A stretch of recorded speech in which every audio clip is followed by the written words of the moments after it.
ఆయన కృప మనకి విడుదలని ఇస్తుంది, ఆమేన్, విజయాన్ని ఇస్తుంది. నువ్వు ఏ సమస్యలో ఉన్నావో నాకు తెలియదు, కానీ ఏసే తెలుసు. నువ్వు అప్పు సమస్యలో ఉండవచ్చు, అనారోగ్యంతో ఉండవచ్చు, లేదా రిలేషన్షిప్ ఫెయిల్ అయి ఉండవచ్చు. నువ్వు ఈ సమయాన్ని నాకు గుర్తు తెచ్చుకో. ఏసే వాగ్దానం చేసిన ఆయన కృప మనకి ఏ ముళ్ళతో ఉన్నావో నాకు తెలియదు, కానీ ఏసే సమస్తం తెలుసు. ఆయన నీతో నీ ప్రక్కన ఉండే సమయాన్ని చెప్తుంది, నా కృప నీకు చాలు. ఆమేన్, హల్లెలూయా. కాబట్టి స్తుతించడం మనం హృదయపూర్వకంగా కాకుండానే ఇంకొక చిన్నది యాడ్ చేయాలండి. అది చాలా ఈజీ. మన విశ్వాసాన్ని యాడ్ చేయాలి. నీ విశ్వాసాన్ని యాడ్ చేసినప్పుడు నువ్వు ఏ సమస్యతో ఉన్నావో నాకు తెలియదు, అనారోగ్యమా, స్తుతిలో నీకు దానికి స్వస్థపరుస్తాడు. నువ్వు స్తుతించినప్పుడు ఏ బంధకమైనా ఏ సంగీతమైనా అవన్నీ విడుదల ఆయన కృప ద్వారా ఈరోజు నీకు ఇస్తాడు. కాబట్టి విశ్వాసంతో మనం స్తుతిద్దాం ఈ సమయాన్ని. రాయబడి ఉండగానే ఫలమును వీడి మన కోసం వచ్చి ఫలమును మన కోసం విడిచి వచ్చిన దేవుడు నీకోసం ఏదైనా చేయడానికి రోజు సిద్ధంగా ఉన్నాడు. కానీ స్తుతిద్దాం, విశ్వాసంతో స్తుతిద్దాం, హృదయపూర్వకంగా ఆయన స్తుతిద్దాం. ఆయన ఎల్లప్పుడూ సజీవమైన దేవుడు, మనతో ఎల్లప్పుడూ ఉంటాడు. ఆయన కృప మనకి చాలు. కాబట్టి ఇక్కడికి మనం స్తుతిద్దాం, చప్పట్లు కొడుతూ. వినడానికి వచ్చే సిగ్గుపడదు, ఆయన మనల్ని సిగ్గుపడనీయ దేవుడు. ఆమేన్. ఎక్కడున్నా కావచ్చు, నిన్ను సిగ్గుపడనిస్తాడా? లేదు. కాబట్టి మనం గట్టిగా స్తుతిద్దాం, చప్పట్లు. హల్లెలూయా. నిన్ను నమ్మి వచ్చాం, నేను సిగ్గుపడను. నీ దయను నిన్ను నమ్మి వచ్చాం, నేను సిగ్గుపడను.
పరిశుద్ధ నామములో ప్రార్థించి అడిగి ప్రార్థన తండ్రి. ఆమేన్.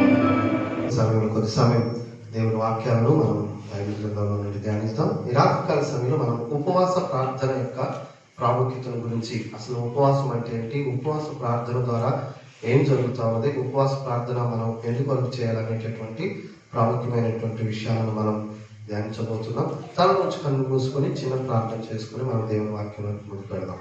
పరిశుద్ధుడైన గొప్ప దేవ, వందనాలు, కృతజ్ఞతా స్తోత్రాలు చెల్లిస్తున్నాం. ఇప్పటి వరకు ప్రభువా మిమ్మల్ని స్తుతించి ఆరాధించే భాగ్యాన్ని మీరు మాకు ఇచ్చినందుకు వందనాలు చెల్లిస్తున్నాం. దేవా, మీ వాక్యాలను మేము ధ్యానిస్తుంటుండగా పరిశుద్ధాత్మ మీరు మాతో మాట్లాడండి, మీరు మాకు నేర్పించి బోధించి మేము నడవలసిన మార్గాలను మమ్మల్ని నడిపించమని, ఈ వాక్యము ఏదైతే వింటున్నామో దేవా మేము దానిని గ్రహించి అవగాహన చేసుకొని వాక్యానుసారంగా మా జీవితాలను సరి చేసుకొని మీ చిత్తంలో జీవించడానికి కృప దయచేయమని నన్ను మమ్మల్ని అందరినీ మీ చేతులకు సమర్పించుకుంటూ యేసయ్య నామంలో ప్రార్థించి అడిగి వేడుకుంటున్నాను పరమ తండ్రి. ఆమేన్. మత్తయి సువార్త 6వ అధ్యాయము, మత్తయి సువార్త 6వ అధ్యాయము 16వ వచనం నుండి కొన్ని వచనాలను మనం ధ్యానిద్దాం. మత్తయి సువార్త 6వ అధ్యాయము 16 నుండి 18 వరకు నేను చదువుతున్నానండి. జాగ్రత్తగా దేవుని వాక్యాన్ని మనం చదువుతాం. మీరు ఉపవాసం చేయనప్పుడు వేషధారుల వలె దుఃఖముఖులై ఉండకుడి. తాము ఉపవాసము చేయుచున్నట్లు మనుషులకు కనబడవలనని వారు తమ ముఖములను వికారం చేసుకుందరు. వారు తమ ఫలము పొంది ఉన్నారని నిశ్చయముగా మీతో చెప్పుచున్నాను. ఉపవాసం చేయుచున్నట్టు మనుషులకు కనబడవలనని కాక రహస్యమందున్న నీ తండ్రికే కనబడవలనని నీవు ఉపవాసం చేయనప్పుడు నీ తల అంటుకొని నీ ముఖము కడుగుకొనుము. అప్పుడు రహస్యమందు చూచుచున్న నీ తండ్రి నీకు ప్రతిఫలం ఇచ్చును. హల్లెలూయా. యేసు క్రీస్తు వారు ఉపవాస ప్రార్థనల గురించి ఇక్కడ మాట్లాడుతున్నారు. ఈ యొక్క మత్తయి సువార్త 5వ అధ్యాయము, 6వ అధ్యాయము, 7వ అధ్యాయము, వీటన్నిటిలో 3 అధ్యాయాలు అత్యంత ప్రాముఖ్యమైనటువంటివి. ఒక క్రైస్తవ బిడ్డలైనటువంటి వారు మనం ఏ విధంగా మనము జీవించాలి, ఈ లోకములో మనం చేసేటటువంటి ఈ యొక్క దేవుని యొక్క విషయాలు ఏ విధంగా ఉండాలి అనేటటువంటి విషయాలన్నింటినీ కూడా యేసుక్రీస్తు వారు ఆయన మనతో స్పష్టంగా మాట్లాడటం అనేటటువంటిది మనం చూడగలం. ఇక్కడ ఉపవాస ప్రార్థనల గురించి మాట్లాడుతూ వేషధారుల వలె దుఃఖముఖులై ఉండకుడి, ఉపవాసం చేయుచున్నట్లు మనుషులకు కనబడవలనని ముఖము వికారము చేసుకుందరు, వారు తమ ఫలం పొంది ఉన్నారు అని మాట్లాడుతున్నారు. మతపరమైనటువంటి ఆచారాల గురించి, సాంప్రదాయాల గురించి ప్రభు ఇక్కడ తెలియజేస్తున్నారు. ఉపవాసము అనేటటువంటిది కేవలం భోజనానికి సంబంధించినటువంటిది మాత్రం కాదు, కేవలం ఆహారాన్ని తీసుకోకుండా ఉండేటటువంటి విషయం కాదు. ఇక్కడ ఉపవాసం ఉండేటటువంటి వారు అని చెప్తున్నారు. అంటే ఒక మతములో ఉన్నటువంటి వారు, ఒక మత సాంప్రదాయంతో ఆచారబద్ధంగా చేసేటటువంటి వారిని గురించి మా క్రీస్తు ఇక్కడ మాట్లాడుతున్నారు. అయితే క్రైస్తవ్యం అనేటటువంటిది మతము కాదు, యేసు క్రీస్తు వారిని వెంబడించటం, అనుకరించి జీవించేటటువంటిది. ఇది ఒక మార్గం అయి ఉంటా ఉన్నది. ఆయన మనం ఈ లోకంలో ఎలా జీవించాలి, మనుషులుగా ఈ లోకంలో మనం ఏ విధంగా దేవునితో సంబంధాన్ని కలిగి ఉండాలి, ఏ విధంగా ప్రార్థనలు చేయాలి, దేవుని పైన ఏ విధంగా ఆధారపడాలి, ఉపవాసాలు ఉన్నప్పుడు ఎలా ఉండాలి, ప్రార్థనలు చేసినప్పుడు ఏ విధంగా చేయాలి, శ్రమలలో కష్టాలలో ఏ విధంగా ప్రతిస్పందించాలి, విశ్వాసముని ఏ విధంగా జీవించాలి, ఇట్లా ప్రతి విషయానికి కూడా ఆయన మనకు ఒక మంచి మాదిరిని ఉంచి వెళ్ళటం అనేటటువంటి జరిగింది. క్రీస్తు మన కొరకు విడిచి వెళ్ళినటువంటి అడుగు జాడలలో ఆయన యొక్క మాదిరి కలిగి మనమందరం కూడా జీవించవలసినటువంటి వారమై ఉన్నాం. అయితే ఉపవాసం ఉన్నటువంటి వారు మతానుసారంగా, సాంప్రదాయబద్ధంగా, ఆచారబద్ధంగా ఉండేటటువంటి వారు ముఖమును వికారం చేసుకొని ఇంకా వేషధారులలాగా వారు దుఃఖ ముఖమును కలిగి ఉండి వారైతే అలాగ ఉపవాసం చేస్తారు. కానీ మీరు అలాగ ఉండవద్దు, రహస్యమందు చూసే నీ తండ్రికి కనబడవలని అన్నట్లుగా సమాధానము ప్రతిఫలమునిచ్చేది ఆయన కాబట్టి, ఆయనకు మనం సమీపంగా వస్తున్నాం కాబట్టి ఆయన దృష్టిలో మనం ఉండేటట్లుగా మనము ఆయన చిత్తానుసారంగా, ఆయన వాక్యానుసారంగా, ఆయన ఇష్టానుసారంగా మనం చేసేటటువంటి ప్రతిదీ కూడా చేయాలని చెప్పేసి ప్రభువు మనకు ఇక్కడ తెలియజేయటం అనేటటువంటి జరుగుతూ ఉన్నది. చాలా మంది భక్తులు తెలియజేసేటటువంటి చెప్పేటటువంటి నేటి క్రైస్తవ్యంలో కూడా చాలా చోట్లగా ఉన్నటువంటి విషయం ఏంటి అని అంటే, ఉపవాస ప్రార్థన అనేటటువంటిది ఇప్పుడు ఉన్నటువంటి క్రైస్తవులకి అవసరం లేదండి. ఎందుకంటే యేసుక్రీస్తు వారు మన కొరకు సిలువలో ఆయన సమస్తమును కూడా ఆయన మన కొరకు వెల చెల్లించారు కాబట్టి, సిలువ మరణ పునరుద్ధారణ ద్వారా ఆయన సర్వకార్యములు మన కొరకు చేసి గొప్ప విజయాన్ని మనకు అనుగ్రహించారు కాబట్టి మనమేమి ఉపవాసం నుండి ప్రార్థనలు చేయవలసినటువంటి అవసరం లేదు. దేవుడు మనకు సమస్తాన్ని కూడా సమకూర్చారు. పాత నిబంధన భక్తులు పాత నిబంధన కాలంలో ఉపవాసం అనేటటువంటిది వారి కొరకు వారు చేశారు, వారికి ఉన్నది. కానీ ఇప్పుడు మనకు అవసరం లేదు.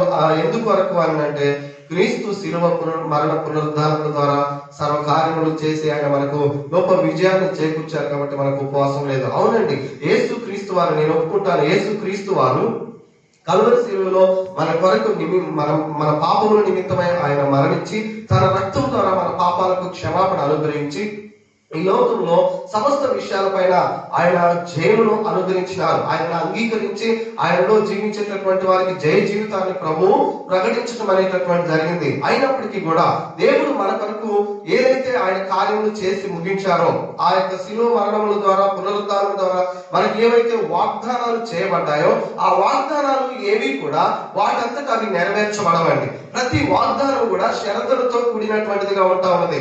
దేవుని యొక్క వాగ్దానములన్నీ కూడా, ఈవెన్ రక్షణ అనేటటువంటిది కూడా, మనము ప్రభు మనకు అనుగ్రహించినటువంటి నిత్య జీవాన్ని రక్షణ మనం పొందుకోవాలంటే కూడా మనము ఆయన కార్యములందు విశ్వాసం ఉంచవలసినటువంటి వారమై ఉంటున్నాం. యేసుక్రీస్తు వారు లోకంలో ఉన్నటువంటి ప్రతి మానవుని కొరకు ఆయన మరణించినారు. దేవుడి వాక్యం తెలియజేస్తా ఉన్నది. యోహాను సువార్త 3:16 దేవుడు లోకమును ఎంతో ప్రేమించెను కాగా ఆయన అద్వితీయ కుమారునిగా పుట్టిన వారి యందు విశ్వాసం ఉంచు ప్రతి వాడు నశింపక నిత్య జీవం పొందినట్లు ఆయన అనుగ్రహించను. యేసుక్రీస్తు వారు లోకంలో ఉన్నటువంటి ప్రతి మానవుని కొరకు కూడా ఆయన అనుగ్రహించబడటం అనేటటువంటి జరిగింది. దేవుడు మనల్ని ప్రేమిస్తున్నారు. ప్రతి మనుష్యుడు కూడా, ప్రతి మానవుడు కూడా దేవుని ప్రేమకు పాత్రుడై ఉంటున్నారు. హల్లెలూయా. ఆయన మనలందరినీ కూడా ప్రేమిస్తున్నారు. ప్రేమించి తన ఏకైక అద్వితీయ కుమారుడైనటువంటి క్రీస్తు మరణ పునరుద్ధారణ ద్వారా ఆయన యందు మనం విశ్వాసం ఉంచడం ద్వారా పాపం ద్వారా నరకానికి పాత్రుడమైనటువంటి మనలను విమోచించి నిత్య జీవానికి వారసులుగా ఆయన చేస్తున్నారు.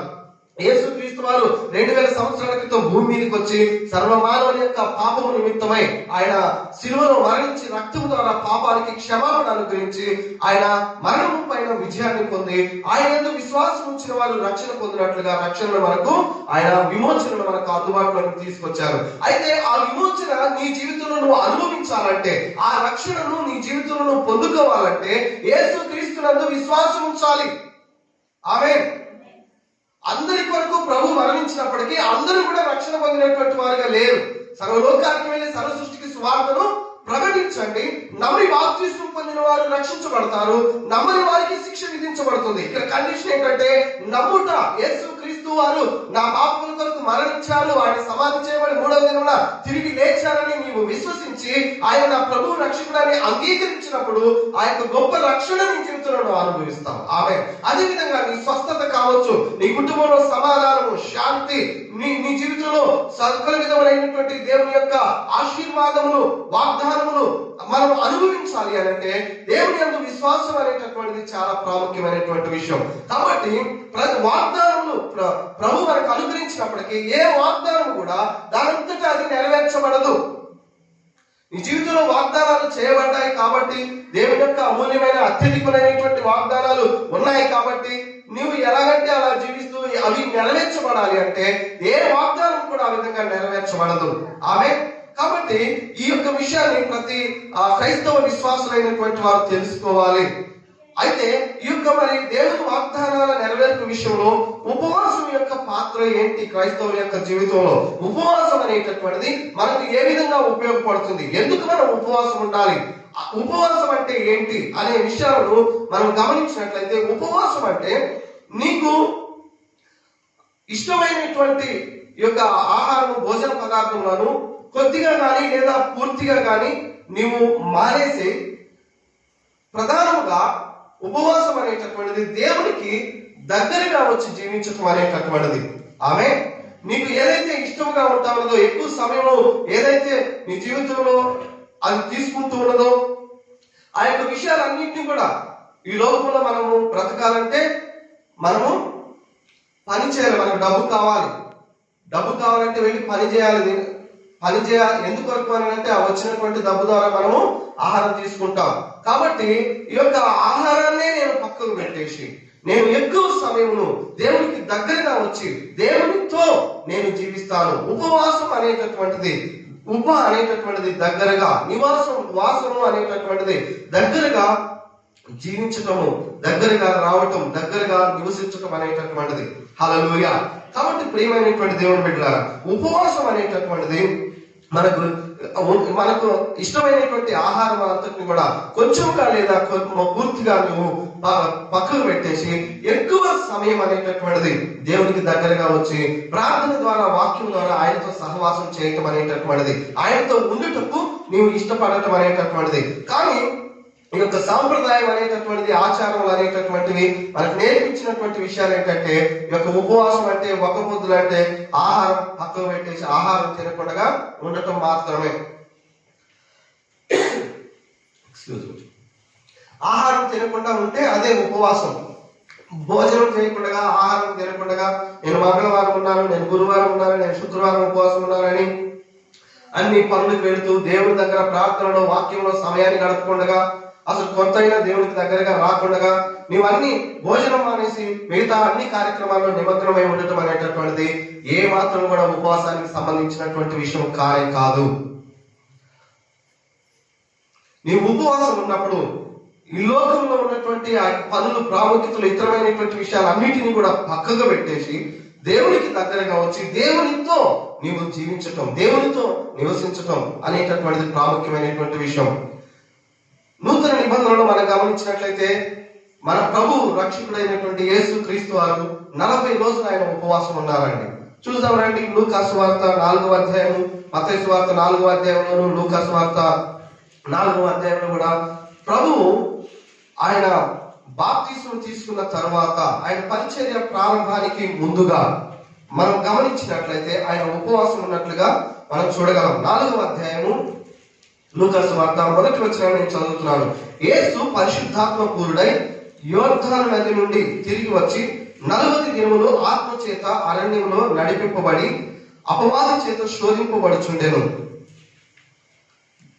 ఆ దినములలో ఆయన ఏమీ తినలేదు. అవి తీరిన తర్వాత ఆయన ఆకలి కొనగా.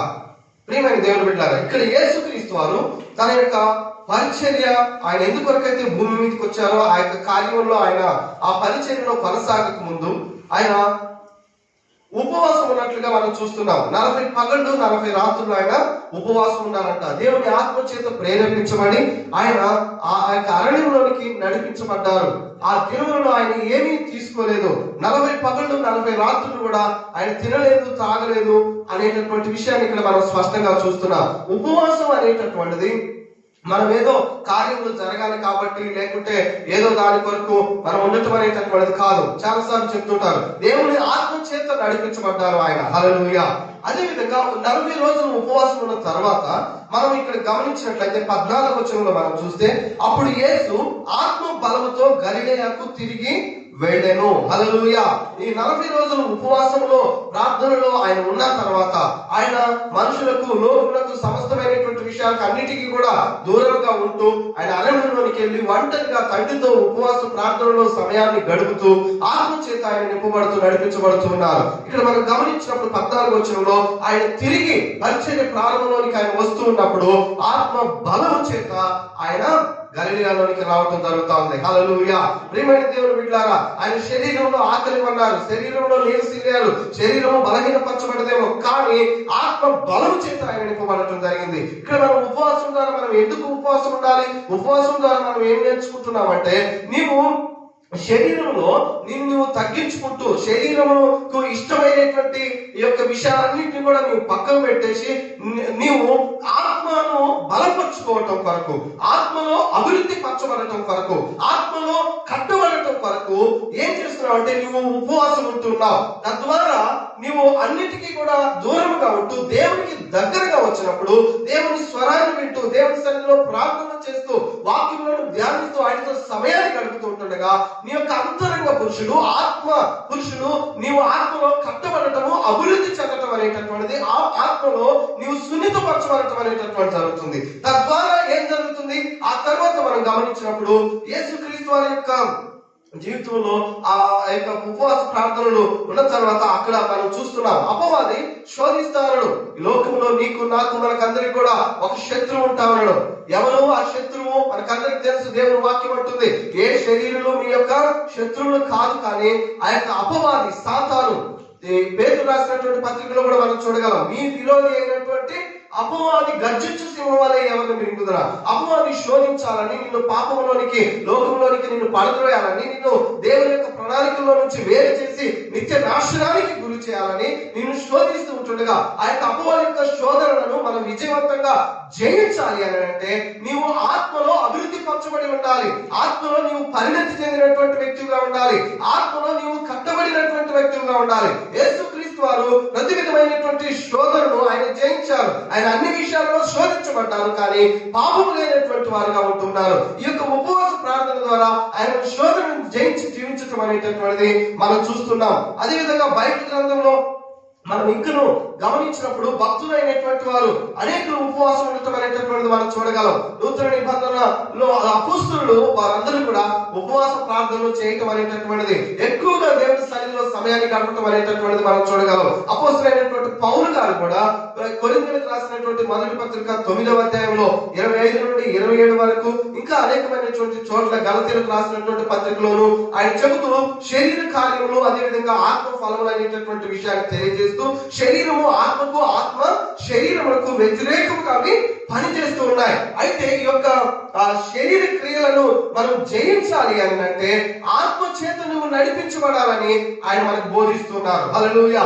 ఆత్మలో అభివృద్ధి చెందాలి, ఆత్మ చేత మనం నడిపించబడ్డప్పుడు, మీరు దేవుని యొక్క ఆత్మ కార్యములు ఆత్మానుసారంగా మీరు నడుచుకున్నప్పుడు శరీర క్రియలను మీరు జయిస్తారు అని చెప్పేసి అక్కడ పౌలు గారు మాట్లాడుతున్నారు. హల్లెలూయా.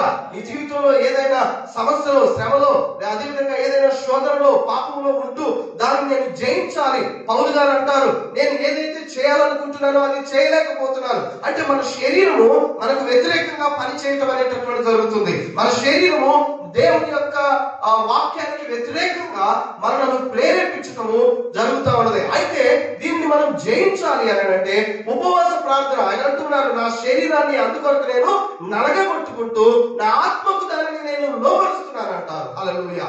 నీ యొక్క శరీరాన్ని నువ్వు అధిగమించి జీవించాలి అని అంటే, శరీరము పైన ఆత్మకు ఆధిపత్యాన్ని తీసుకురావాలి అని అంటే, ఆత్మ చేత నువ్వు నడిపించబడాలంటే నీవు ఉపవాస ప్రార్థన అనేటటువంటిది చాలా ప్రాముఖ్యమైనటువంటి విషయంగా ఉంటా ఉన్నది. ఇంకా బైబిల్ గ్రంథంలో అనేకమైనటువంటి విషయాలు మనం చూడగలం. అపోస్తల కార్యగ్రంథంలో 13వ అధ్యాయము 1 వచనాల్లో మనం చూసినప్పుడు అక్కడ సంఘం అంతా కూడా ఉపవాసం నుండి ప్రార్థిస్తున్నారు. మొదటి 2 వచనాల్లో వారు ఆ ఉపవాసం నుండి ప్రార్థన చేస్తూ దేవుని సేవిస్తూ ఉంటుండగా అని చెప్పేసి అక్కడ రాయబడి ఉంటుంది. అక్కడ పరిశుద్ధాత్ముడు మాట్లాడుతూ ఉంటారు. ఆమేన్. నీవు దేవుని యొక్క స్వరాన్ని వినాలి అని అంటే నీ యొక్క ఆత్మలో నువ్వు న్యూనత పరచబడి నీవు శరీరంలో అధిగమించి నీ మనసు యొక్క స్వరాన్ని, నీ శరీరం నుండి వచ్చేటటువంటి ప్రేరణలను, అపవాది ఇచ్చేటటువంటి ఆలోచనలన్నిటిని కూడా నువ్వు జయించి వాటిని పక్కన పెట్టి దేవుని స్వరాన్ని వినగలగాలి అని అంటే నీవు దేవునితో ఉపవాస ప్రార్థనల ద్వారా సహవాసంలో మనం ఉన్నప్పుడు దేవుని స్వరాన్ని మనం వినటం జరుగుతుంది. ఆమేన్. హల్లెలూయా. ఇందుకొరకు ఉపవాసం. చాలాసార్లు ఉపవాసం అనగానే ఆహారం పక్కన పెట్టేసి ఆహారం తినకుండా నీవు లోక కార్యక్రమాలు అన్నింటిలో నిమగ్నమై ఉన్నప్పుడు ఏ విధంగా దేవుని ఆత్మ చేత నడిపించబడతావు? ఏ విధంగా నీవు దేవుని యొక్క స్వరాన్ని వినగలిగేటటువంటి స్థాయికి మనం అభివృద్ధి చెందుతామండి. ఇక్కడ ఉపవాసం ఉన్నప్పుడు ఒక్కొక్కరు యేసుక్రీస్తు వారు ఆయన శోధనను జయిస్తున్నారు. ఆత్మలో ఆయన బలపరచబడినట్లుగా మనం చూస్తున్నాం. పౌలు గారు ఉపవాసం నుండి ప్రార్థన చేస్తున్నప్పుడు శరీరాన్ని ఆత్మకు ఆయన లోబడేటటువంటి విధంగా శరీర కార్యాలను జయించటం అనేటటువంటిది ఆయనగా ఆత్మకు వాటిని లోబరుస్తున్నారు. సంఘము అంతా కూడా ఉపవాసం ఉండి ప్రార్థిస్తున్నప్పుడు పరిశుద్ధాత్మ దేవుడు మాట్లాడుతూ ఉంటుండగా అందరూ కూడా వినగలుగుతున్నారు. అక్కడ పరిచర్య గురించి పౌలును బర్నబాలను నా కొరకు నేను ఏర్పరిచినటువంటి పని కొరకు వారిని ప్రత్యేకించమన్నప్పుడు వారు ప్రార్థించి అభిషేకించి వారిని విడుదల చేయడం జరుగుతుంది. ఆమె ఏ విధంగా వినగలుగుతున్నారండి? నీవు ఎప్పుడు కూడా లోక విషయాలలో నిమగ్నమైపోయి దేవుడితో సమయాన్ని ఇవ్వలేనప్పుడు నీవు ఆత్మలో దేవుడు ఎల్లప్పుడూ మాట్లాడుతున్నప్పటికీ కూడా ఆ స్వరాన్ని మనం వినలేము. ఆమె ఆయన యొక్క ఆ స్వరం వినలేనటువంటి పరిస్థితిలో ఉంటాం మనం. ఆయన అంగీకరించినటువంటి వారు ఆయన పిల్లలుగా ఉంటున్నారు. ఆయన ఆత్మ చేత నడిపించబడినటువంటి వారు ఆయన యొక్క కుమారుడు అనబడుతున్నారు. దేవుని యొక్క ఆత్మ చేత మనం నడిపించబడాలంటే శరీర సంబంధమైనటువంటి విషయాలను, శరీర క్రియలను మనం జయించినటువంటి వారుగా మనం ఉండాలి. ఆమె ఆ విధంగా ఉండాలంటే కొరకు ఉపవాస ప్రార్థన అనేటటువంటిది మనకు చాలా సహకారంగా ఉంటా ఉన్నది. ఇంకా బైబిల్ గ్రంథంలో మనం గమనించినప్పుడు యేసు క్రీస్తు వారు మార్కు సువార్త 9వ అధ్యాయం 29వ వచనంలో ఒక మాట మాట్లాడుతున్నారు. మార్కు సువార్త 9వ అధ్యాయంలో అన్ని సువార్తల్లో కూడా మనం ఈ సంఘటనలు మనం చూడగలుగుతాం. కానీ ఇక్కడ ప్రాముఖ్యమైనటువంటి విషయాలను మనం చదువుదాం. 9వ అధ్యాయము మార్కు సువార్త 29వ వచనం. అందుకు ఆయన ప్రార్థన వలననే గాని మరి దేని వలన ఈ విధమైనది వదిలిపోవుట అసాధ్యమని వారితో చెప్పాను. హల్లెలూయా. ఇక్కడ ప్రార్థన వలననే అనేటటువంటి మాటను పైన 2 అని చెప్పేసి ఫుట్ నోట్ లో కింద అక్కడ మనం చూడగలం. ఉపవాసం వలననే అని మాట్లాడతారు. చాలా జాగ్రత్త మీద మీకు ప్రాముఖ్యమైనటువంటి మాట. యేసు క్రీస్తు వారు ఇక్కడ శిష్యుల దగ్గరకు ఒక దయ్యము పట్టినటువంటి ఆ వ్యాధితో ఉన్నటువంటి వ్యక్తిని తీసుకొచ్చినప్పుడు వారు ప్రార్థన చేస్తారు, కానీ ఆ దయ్యం అనేటటువంటిది అతను వదిలి వెళ్ళలేకపోతుంది. ఆ తర్వాత అక్కడ చాలా డిస్కషన్ జరుగుతూ ఉంటుంది. యేసుక్రీస్తు వారు వచ్చిన తర్వాత ఏంటి అని అన్నప్పుడు ఆయన వారందరూ కూడా ఆయనకు ఆ విషయాన్ని చెప్పినప్పుడు మొదట ఆయన దయ్యాన్ని వెళ్ళగొట్టడం జరుగుతుంది. అక్కడ శిష్యులందరూ కూడా తర్వాత ప్రైవేట్ ప్లేస్ లోకి ఆయన ఇంటికి వచ్చిన తర్వాత అడుగుతా ఉన్నారు, ప్రభువా ఏంటి అసలు సీక్రెట్? మరి మేము కూడా యేసు నామములో పో అన్నాం, రకరకాల మీరు ఎట్లా చేస్తున్నారు అన్ని చేసినాం, కానీ ఆ దయ్యం మాకు పోలేదు, మా మాటకు లోబడలేదు. ఏం జరిగింది ప్రభువా? ఏం మరి నిన్ను చూడగానే అది గడగడలాడిపోయింది అని చెప్పేసి వారు అడగటం జరుగుతుంది. బైబిల్ గ్రంథంలో కొన్ని చూడగలము. నువ్వు యేసు నామములో నిన్ను మేము ఉచ్చారణ చేస్తున్నాం, పౌలు నమ్మినటువంటి యేసు నామములు అని చెప్పేసి మాట్లాడినప్పుడు వాళ్ళని బట్టలకి కొట్టడం అనేటటువంటి దయ్యాలు చూడగలం. అంటే దేవుని గురించినటువంటి అవగాహన, క్రీస్తు గురించినటువంటి విశ్వాసం లేనటువంటి వారు. ఇక్కడ యేసు క్రీస్తు వారి శిష్యులతో వారు అడిగినప్పుడు ఆయన అంటున్నటువంటి మాట ఇది, కేవలము ఉపవాస ప్రార్థన వలననే ఇది తొలగిపోతుంది. అంటే మన జీవితంలో ఏదైనా జటిలమైనటువంటిది, కష్టతరమైనటువంటిది, బాగా నష్టాన్ని, ఇబ్బందిని కలిగించేటటువంటి జటిలమైనటువంటి కొన్ని పరిస్థితులు అవి తొలగిపోవాలి అని అంటే ఈ ఉపవాస ప్రార్థన వలననే అని ప్రభు చెప్తారు. ఇక్కడ అట్లాంటప్పుడు చాలా కొంతమంది ఎలా ఆలోచన చేస్తారు అని అంటే, ఇక మామూలుగా ప్రార్థన చేస్తా ఉంటే, సంఘారాధనకు వస్తా ఉంటే, మామూలు ప్రార్థన చేస్తా ఉంటే కార్యాలు జరగట్లేదు, వివాహం జరగట్లేదు, లేకుంటే ఉద్యోగం రావట్లేదు, లేదంటే సంతానం కలగట్లేదు, కొన్ని కార్యాలు మనం అనుకున్నవి జరగట్లేవు. కాబట్టి ఇట్లా కాదు, నేను ఇక అన్నం తినటం మానేసి అప్పుడు నేను ప్రార్థన చేస్తా, ఆ దేవుని మీద కొట్లాడతాను అన్నట్టుగా మాట్లాడటం జరుగుతుంది. అంటే ఇక నేను అన్నం తిని అన్ని చేస్తూ నేను మామూలుగా ఉండి నేను ప్రార్థన చేస్తే దేవుడు ఆలకిస్తలేడు, కాబట్టి ఇప్పుడు నేను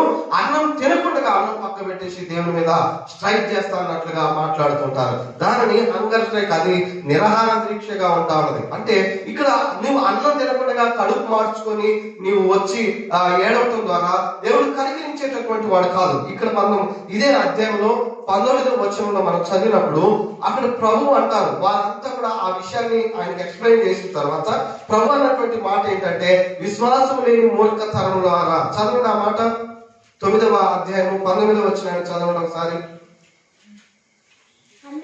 అందుకు ఆయన విశ్వాసం లేని తరము వారులారా, నేను ఎంతకాలం మీతో ఉన్నాను. హల్లెలూయా. ఇప్పుడు ఇక్కడ ప్రభు వారిని గద్దిస్తా ఉన్నారు, ఎందుకు మీరు కార్యం చేయలేకపోయినారు? విశ్వాసం లేకుండా ఎంతకాలం ఉంటారు? విశ్వాసం లేని తరం వారులారా అని చెప్పేసి ఆయన మాట్లాడుతున్నారు. అంటే ఇక్కడ అర్థం ఏంటి? ఆ యొక్క దయ్యమును వెళ్ళగొట్టేటటువంటి విశ్వాస స్థాయికి మీరు ఎదగలేదు, కాబట్టి విశ్వాసం లేని వారులారా ఎంతకాలం మీరు ఇలా ఉంటారని చెప్పేసి ప్రభు మాట్లాడుతున్నారు. ఇక్కడనేమో ఉపవాస ప్రార్థన వలనే అంటున్నారు. మరి ఇక్కడ ఉపవాసమా లేదా విశ్వాసమా? ఉపవాసమా విశ్వాసమా? ఏది ప్రాముఖ్యం? చాలా మంది సేవకులు మనం ఇక ఏమి తినకుండా దేవుని సన్నిధిలో కన్నీరు కార్చి మనము ఉన్నట్లయితే దేవుని సింహాసనాన్ని కదిలిస్తా ఉంటారు. అంటే ఉపవాసం ఉండటం తప్పని నేను అనట్లేదు, కానీ నువ్వు భోజనం చేయకుండా నీవు ఏదో దేవుడు ఉండి నీ కడుపు మార్చుకోవటాన్ని బట్టి అది చూసి దేవుడు కనికరించి కదల్చబడేటటువంటి వాళ్ళు మాత్రం కాదండి. దేవుడు విశ్వాసములకు ప్రతిస్పందిస్తారు. ఆయన హల్లెలూయా. ఆత్మలోకం అనేటటువంటిది ఆయన విశ్వాసములకు ఆయన దేవుడు ప్రతిస్పందించడం జరుగుతుంది. బైబిల్ గ్రంథంలో మనం ఎక్కడ చూసినా కానీ కూడా విశ్వాసానికి తండ్రి ఆయన దేవుడు ప్రతిస్పందించినట్లుగా మనం చూస్తాం. ఇక్కడ కూడా మనం జరిగినటువంటి సంఘటన మనకు స్పష్టంగా తెలియజేస్తా ఉన్నది. విశ్వాసం లేకపోవటాన్ని బట్టి, ఆ దయ్యాన్ని వెలగొట్టేటటువంటి విశ్వాసపు స్థాయి లేకపోవటాన్ని బట్టి మీరు దాన్ని వెలగొట్టలేకపోయినారు. ఎందుకు? విశ్వాసం లేని తరము అన్నారా, ఎందాక నేను మీతో ఉంటానని చెప్పేసి ప్రభు అక్కడ మాట్లాడుతున్నారు. మరి ఇక్కడ వాళ్ళు సీక్రెట్ గా వచ్చి అడిగినప్పుడు ఉపవాస ప్రార్థన ద్వారానే అని ఎందుకు అన్నారు పాస్టర్ గారు అని అంటే, ఇక్కడ చాలా ప్రాముఖ్యమైనటువంటి విషయం. ప్రభు ఏం తెలియజేస్తున్నారంటే, ఎప్పుడైతే మనం ఉపవాసం ఉంటామో అంటే మనం లోకానికి అదే విధంగా ఇతరమైనటువంటి విషయాలన్నింటినీ కూడా పక్కకు పెట్టేసి దేవుడికి దగ్గరగా మనం రావటం జరుగుతుంది. ఆమె ప్రార్థనలో వాక్యంలో నీవు ఎక్కువ సమయాన్ని గడపడం జరుగుతా ఉంది. నీవు దేవుడికి దగ్గరగా ఉంటూ నీకు ఇష్టమైనటువంటి వాటన్నింటినీ కూడా పక్క పెట్టి లోకానికి ఇతరమైనటువంటి వాటన్నింటినీ కూడా పక్క పెట్టి దేవుడికి దగ్గరగా వచ్చినప్పుడు నీలో తగ్గింపు జీవితం రావడం జరుగుతుంది. నీ శరీర సంబంధమైనటువంటి విషయాలు అనేటటువంటి వాటిని ఒకటొకటిగా నువ్వు అధిగమించడం జరుగుతుంది. ఉపవాసము ద్వారా, ఉపవాస ప్రార్థన మనకు ఆత్మలో అభివృద్ధినిస్తుంది. పశ్చాత్తాపమును, పాపము పైన జయమును కలిగి ఉండటకు మనకు ఉపవాసం అనేటటువంటిది సహకరిస్తుంది. అదేవిధంగా ఆత్మలో పవిత్రతను, అదేవిధంగా పరిశుద్ధతను మనకు కలుగు చేస్తూ ఉన్నది. దేవుని యొక్క హృదయాన్ని మనకిచ్చి తగ్గింపు జీవితం అనేటటువంటిది మనలోనికి రావటం అనేటటువంటిది జరుగుతుంది. ఆమేన్. ఎప్పుడైతే దేవునికి దగ్గరగా నువ్వు రావటం జరుగుతుందో దేవుని స్వరాన్ని నువ్వు వినటం జరుగుతుంది. ఆమేన్. దేవుడి గురించి ఆయన మాట్లాడేది వింటూ ఉంటుండగా విశ్వాసంలో నువ్వు అభివృద్ధి చెందుతావు. ఆ విశ్వాసం ద్వారా నువ్వు ఈ యొక్క ప్రతి విధమైనటువంటి సమస్యలను జయించగలిగేటటువంటి వ్యక్తిగా ఉంటావు. హల్లెలూయా. దేవునికి అటు దగ్గరగా వచ్చి దేవుని వాక్యాన్ని ధ్యానిస్తూ ప్రార్థనలో ఆయనతో సమయాన్ని గడుపుతూ ఉన్నప్పుడు నువ్వు దేవుని ఆత్మలో సున్నిత పరచబడటం అనేటటువంటి జరుగుతుంది. దేవుని స్వరాన్ని వినుట వరకు నీ యొక్క ఆత్మ సున్నితపరచబడుతుంది. హల్లెలూయా. శరీర విషయాలన్నీ కూడా తగ్గడం జరుగుతుంది, ఆత్మలో నీవు అభివృద్ధి చెందడం జరుగుతుంది. అప్పుడు దేవుడు మాట్లాడేదాన్ని నువ్వు స్పష్టంగా వినగలగటం, దేవుని యందు విశ్వాసాన్ని ఉంచటం అనేటటువంటి జరుగుతుంది, ఉజ్జీవించబడటం జరుగుతుంది. తద్వారా నీవు విశ్వాసంలో కట్టబడి ప్రతి విధమైనటువంటి సమస్యలను, శ్రమలను జయించినటువంటి వ్యక్తిగా నీవు ఉండగలగటం అనేటటువంటి జరుగుతుంది. హల్లెలూయా. కాబట్టి ప్రియా దేవుని బిడ్డలారా, ఉపవాస ప్రార్థన అనేటటువంటిది మన జీవితంలో చాలా ప్రాముఖ్యమైనటువంటిది. ఉపవాసము ఆహారము మానుకుని ఉండటం ద్వారా కాదు, కానీ ఉపవాసం ఉన్నప్పుడు ఏం చేయాలంటే ప్రభు కూడా అదే చెప్తున్నారు. యేసుక్రీస్తు వారి 6వ అధ్యాయంలో దేవునికి మనం దగ్గరగా రావాలి, రహస్యమందు చూసేటటువంటి తండ్రికి మనం ప్రార్థన చేయాలి, ఆయనతో మనం సహవాసాన్ని, సమయాన్ని గడిపేటటువంటి వారుగా ప్రార్థనలో వాక్యానికి ఎక్కువ స్థానాన్ని ఇచ్చి మనం ఉండాలి. దానియేలు భక్తులు కూడా ఆయన బైబిల్ గ్రంథంలో పాత నిబంధన భక్తులు అనేకులు ఉపవాస ప్రార్థన చేశారు. మోషే దైవజనుడు 2 సార్లు 40 రోజులు ఆయన ప్రార్థన చేయటం అనేటటువంటిది తన జీవిత కాలంలో మనం చూడగలం. అదే విధంగా నెహెమ్యా భక్తుడు ఆయన ఉపవాసం ఉండి ప్రార్థన చేశారు. ఎజ్రా ఆయన ప్రార్థన చేయటం అనేటటువంటిది, ఉపవాసం ఉండటం అనేటటువంటిది మనం చూడగలం. దానియేలు భక్తుడు 21 రోజులు ఆయన ఉపవాసం ఉండి ప్రార్థించటం అనేటటువంటి జరుగుతుంది. ఇట్లా మనం చూస్తున్నప్పుడు అనేక మంది దైవజనులైనటువంటి వారు ఉపవాసం ఉండి ప్రార్థన చేసినారు. దానియేలు గ్రంథం 9వ అధ్యాయంలో మనం చదివినట్లయితే వెళ్ళాల్సినటువంటి అవసరం లేదు. అక్కడ ఉన్నటువంటి కొన్ని విషయాలు నేను తెలియజేస్తాను.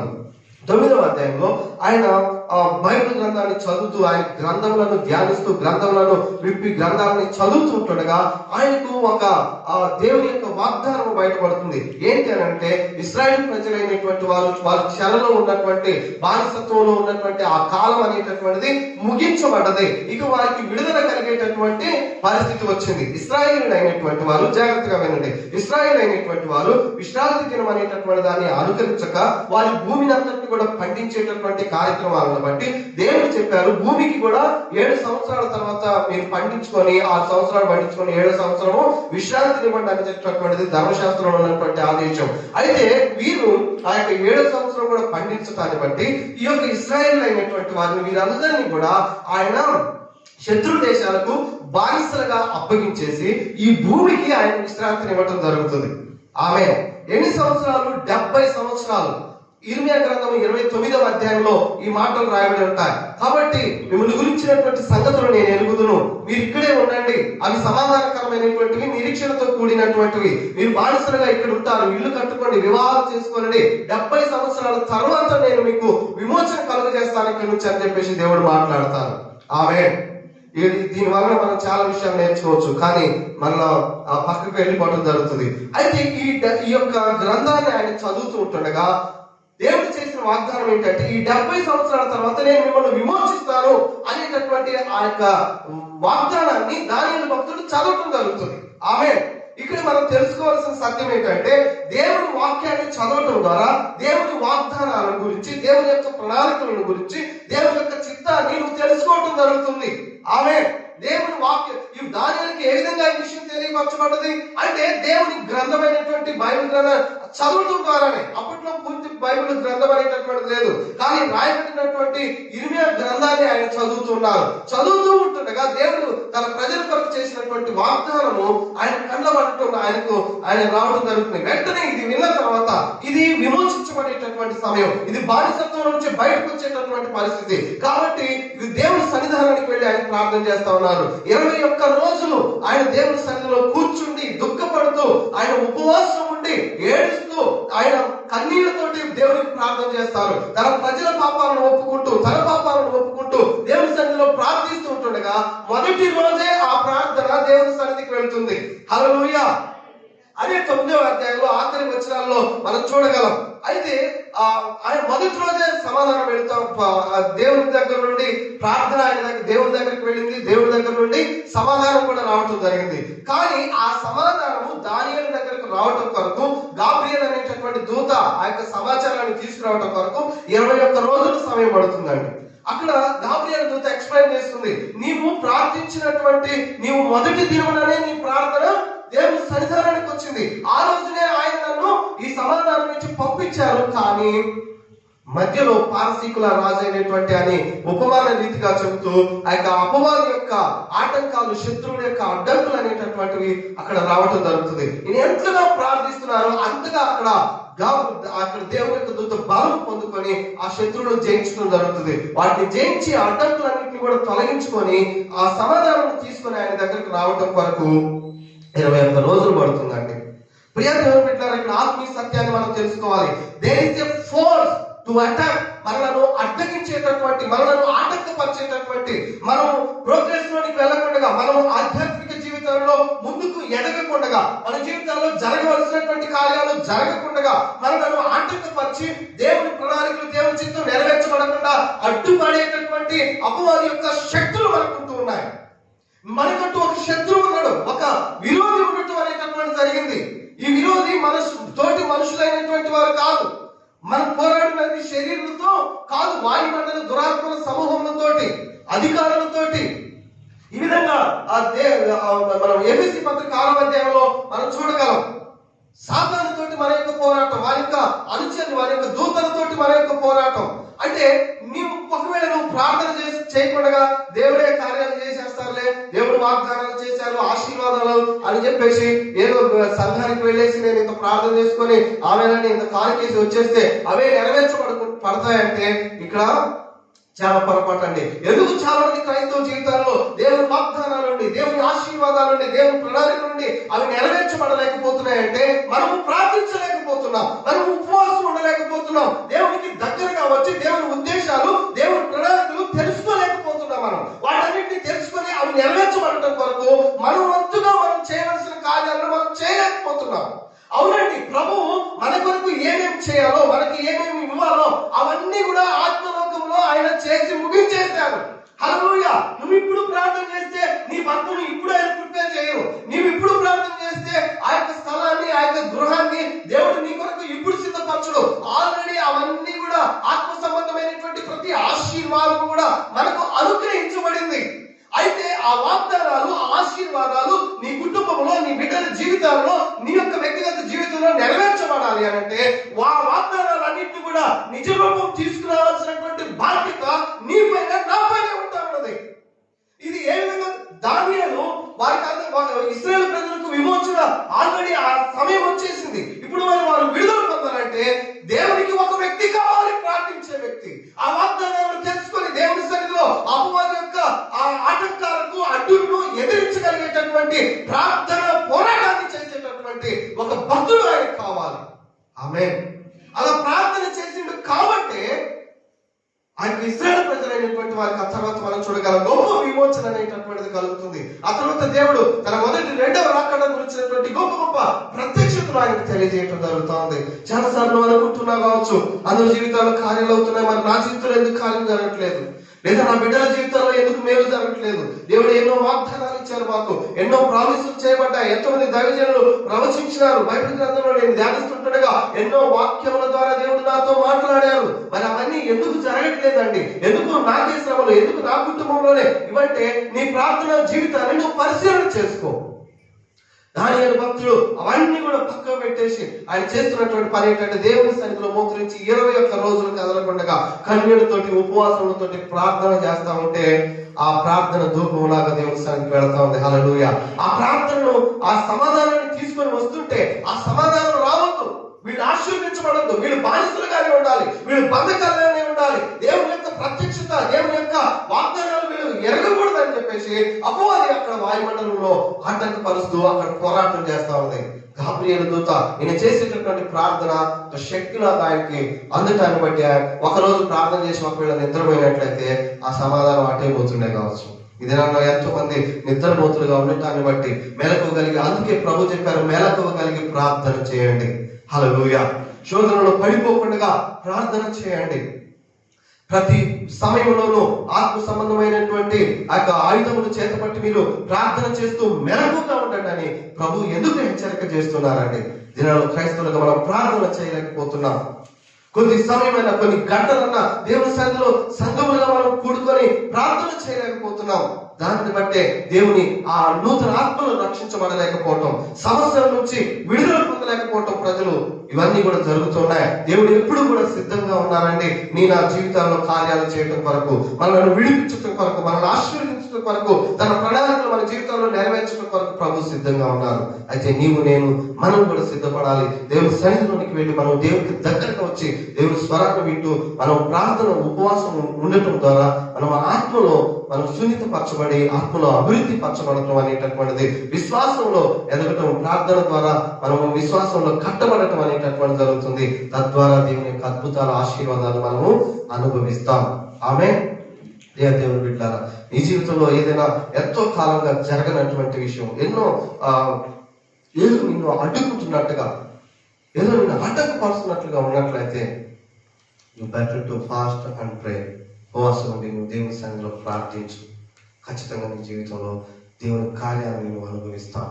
ఉపవాసం ఉన్నటువంటి ఏదో ఆహారాన్ని మానేసి మరలా వెళ్ళి అన్ని పనులు చేసుకోవటం కదా, ఆ సమయం అంతట్లో కూడా దేవుని సన్నిధిలో నేను గడపాలి. గంటల సమయం దేవుని వాక్యాన్ని చదవటం ద్వారా మనం విశ్వాసాన్ని పొందుకుంటాం. ప్రార్థన ద్వారా ఆ విశ్వాసంలో మనం స్థిరపరచబడి, బలపరచబడి దేవుని కార్యాలను అనుభవించడానికి ఈ ఉపవాస ప్రార్థన అనేది మనకు సహకరించడం జరుగుతుంది. ఆమేన్.